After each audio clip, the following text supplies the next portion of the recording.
ప్రశ్నట ఒకరోజు ఒంటరిగా కూర్చొని రంది పడుతున్నదట.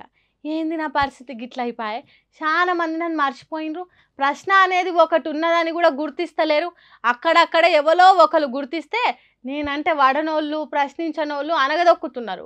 అన్యాయం జరిగినా, అజ్ఞానం పెరిగినా, దోపిడీలు దొరతనాలు ఎక్కువైనా పుట్టుకొచ్చే నన్ను పూరిట్లనే చంపుతున్నారు. హాగో అట్లా చేసిండ్రు ఇక్కడ.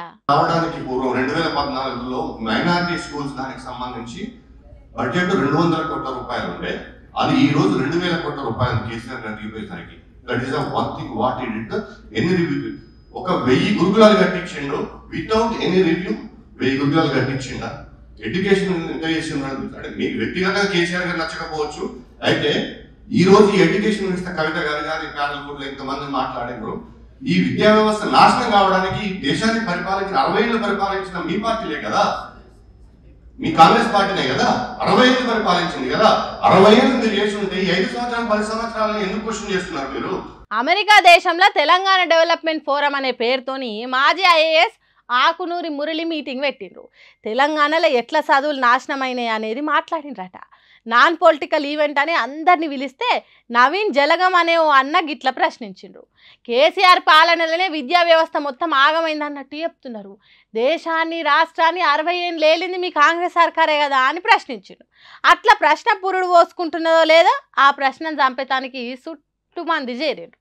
నువ్వు తెలంగాణ మేధావులను ప్రశ్నిస్తావా, ఎంత ధైర్యం నీకు అన్నట్టు చేతులున్న మైకులు గుంజుకొని ప్రశ్న పానం తీసిండ్రు. ఇగో గిది ఆకునూరి మురళిని విద్యా కమిషన్కు చైర్మన్ చేసిన ప్రజాప్రభుత్వం గొప్పతనం.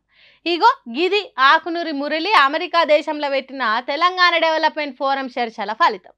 అడిగిన దానికి సమాధానం చెప్పుడు కాదు, చేతుల నుంచి మైకు గుంజుకునుడే అస్సలైన ప్రజాపాలన. కేసీఆర్ మీద కోపం ఉంటే ఉంచుకోండి, కానీ 10 ఏళ్లల్లో తెలంగాణలో బాగైన విద్యా వ్యవస్థ అవస్థల పాలైందనే అబద్ధాలు చెప్పకుండా అని అడుగుతుంటే గిట్ల చేసిండ్రు. తెలంగాణలోనే కాదు అమెరికా దేశంలో కూడా ప్రశ్నలు పుట్టొద్దు, పుడితే పురిట్లనే చంపుతామన్నట్టు చేసిండ్రు. ఇగో గిది వాళ్ళ నీతి, గిది వాళ్ళ ఖ్యాతి. బెట్టింగ్ యాప్లు ప్రమోట్ చేసిన వాళ్ళందరినీ తొవ్వబట్టినట్టు అరుచుకుంటారు కదా ఈడివోలు. ఇప్పుడు ఇక గదే తొవ్వల రానా దగ్గుపాటి కూడా విచారణకు పోయిండు.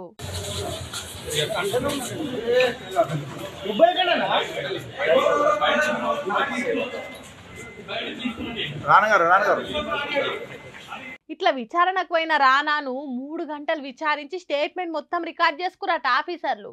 ఈడికే అమాయకుల పానాలు బలి తీసుకున్న ఈ బెట్టింగ్ యాప్లను ప్రమోట్ చేసిన వాళ్ళందరినీ లిస్ట్ రెడీ చేసి మరి అరుచుకుంటారు. అట్లా విజయ్ దేవరకొండను, ప్రకాష్ రాజ్ను విచారించారు.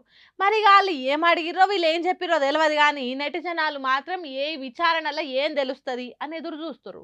ఇవాళకైతే రానాని చేశారు, మరి నెక్స్ట్ లిస్ట్లో ఎవరున్నారో అనేది సస్పెన్స్ అయింది. ఇప్పుడు అంత బిజీ షెడ్యూల్లో కూడా ఈ సెలబ్రిటీలు అంతా ఈడీ విచారణకు వస్తుర్రంటే చూడుర్రి ఈ బెట్టింగ్ యాప్ల ప్రమోషన్లు ఎంత దూరం పోయినాయో, ఎంత నష్టం తెచ్చినాయో చూద్దాం ఆఖరికి ఈడీ ఏం తెలుస్తుందో అని.